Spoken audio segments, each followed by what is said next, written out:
Hello YouTube, what is going on? This is Epic Big Bird and I am back with some more Rome 2 Total War online commentary action for you all today.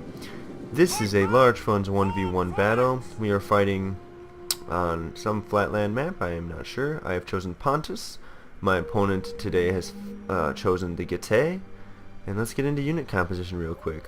So as my core, I have brought in with me today 4 bronze shield pikemen. My general is in these bronze shields. He's being flanked by 2 Pontic swordsmen, and on my front line I have 4 eastern archers. Over here you can see I have brought in with me today 4 mercenary Scythian horse archers, along with 6 noble blood cav. My opponent has also fielded 3 noble horsemen and 2 spear horsemen, and right now he has them in pretty thin rank. So what he's trying to do, it looks like, is ward off my my bow horsemen, prepare for a charge against my noble bloods, which is a pretty smart move. However, to counteract this, I'm going to go ahead and just charge. I'm going to match his cav 1 for 1 right now. So basically I'm just going to let one of my cavalry brunt the charge of his shock cav, and then use my remaining cavalry to support the rest of the fight. Along with my archers, you can see here he engaged somewhat close to my archers. Now against these armored spear horsemen, my archers are still going to do fairly well due to the low health of the mount itself. But you can see here my noble blood cav that has taken the charge is down to about 25 men out of 40. Just off the charge alone, whereas the noble blood that came in and reinforced the fight right after the charge is only down 5 men. So you can see that strategy did work the way I wanted it to. I had 1 noble blood cav brunt the charge on those shock cav, and then reinforced the fight with the rest of my noble blood cav to really wrap it up. My mercenary Scythians not really doing as much as I had hoped they would in this cavalry fight, but that's okay.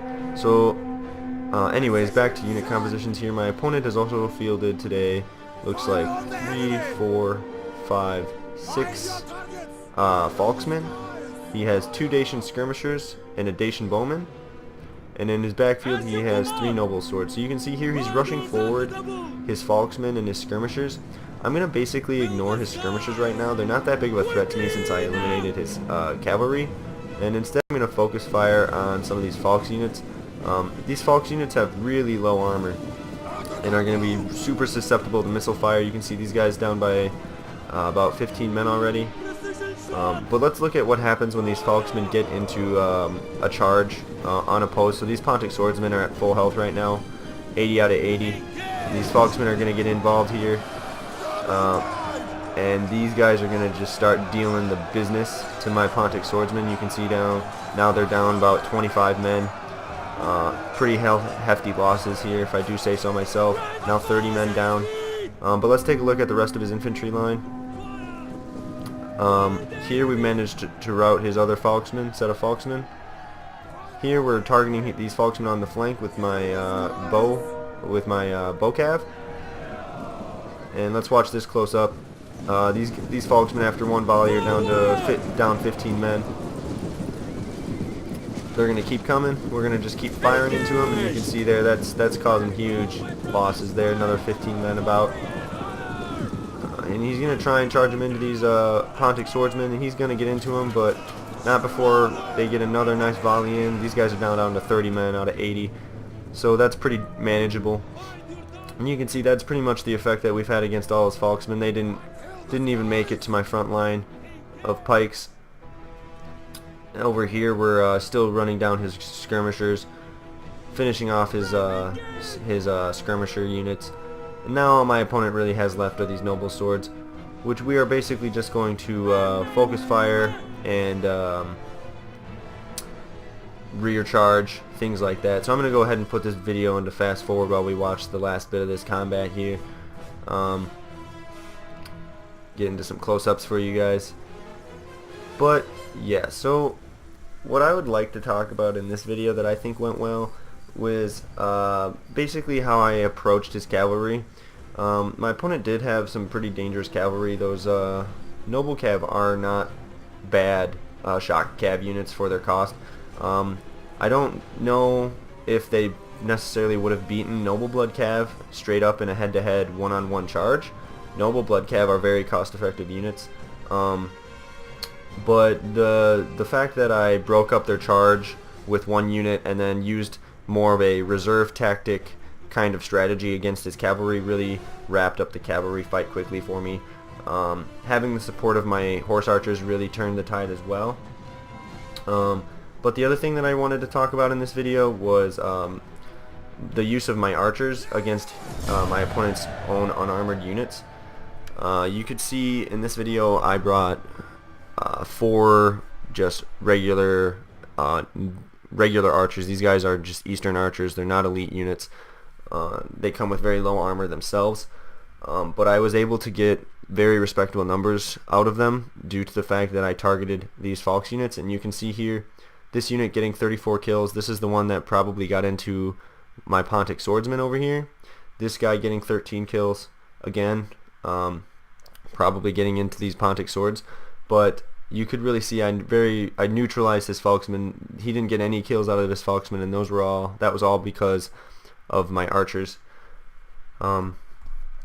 So what I would like to do now is take you guys into a custom battle, and I'd like to show you what I think would have been a smarter Gatae build, because as you all know, Gatae versus Pontus, the Gatae are going to be at a disadvantage. So let's say that my opponent has chosen Pontus and I'm going to face off as Gatae. I'm going to go ahead and clear this for now. So my opponent brought with him 6 Falxmen, and I think that was a mistake right off the bat because of these Falxmen's low armor.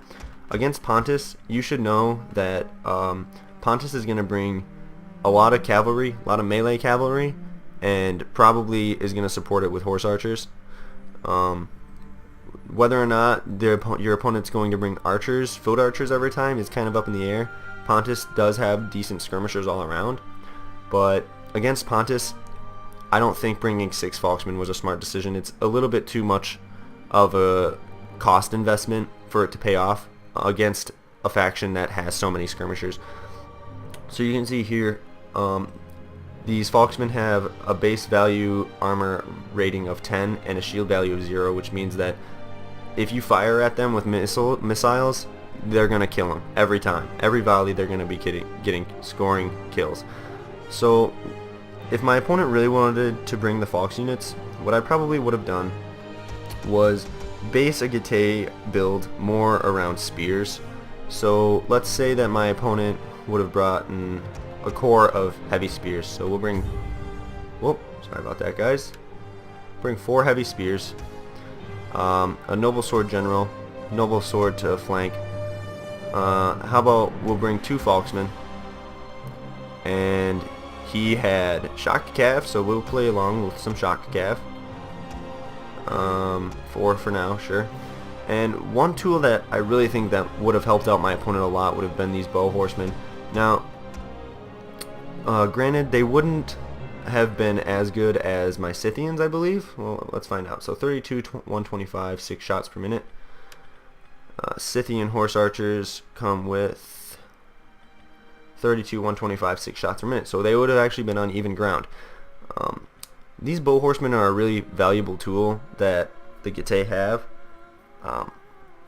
and really makes them pretty valuable. Now, the one thing that Gatae does have going for them is all their units are really cheap, so the Gatae can afford to bring more units per army. Now, talking about these noble horsemen real quick before we end the video, yes, they are a pretty powerful shock cav with a charge bonus of 63 there. You can see that's pretty punishing, especially with trample charge, and they're disciplined, or excuse me, encouraged.